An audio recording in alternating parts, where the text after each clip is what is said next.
Even if you have designed a really smart trading system, you can still fail on Forex without a sensible risk management strategy. Risk management is a combination of multiple ideas to control the risk of losses. By limiting the risk, you make sure that you will be able to continue trading when things do not go as planned. The constant use of risk management is what constitutes the difference between an amateur and the professional trader. So how can you limit your risk exposure? The basic rules are quite simple. Don't use too much leverage. Access to additional capital is great, but remember that the leverage increases your losses if the market goes against you. So always make estimates of what you can afford. Choose correct position size. It's obvious that you shouldn't put all your money on one trade.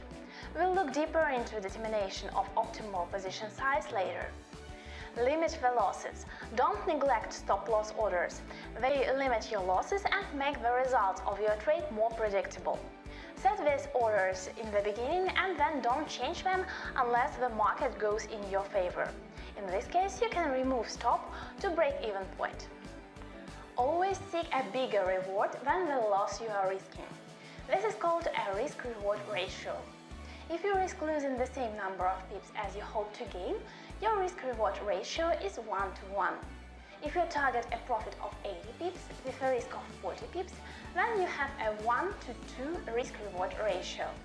If you follow this simple rule, you can be right on the direction of only half of your trades and still make money because you will earn more profits on your winning trades than lose on your losing trades.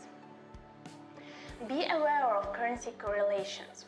Some currency pairs, for example dollar-yen and dollar-Swiss franc, tend to move in the same direction, or in other words, have direct correlation. So to have two positions in similar direction will double your risk exposure. Keep track of your trades. Keep a diary to register and analyze your Forex transactions. This way you'll manage your money more efficiently and will be able to learn on the history of your trades. Stay tuned for other titles in this series. They're on the way.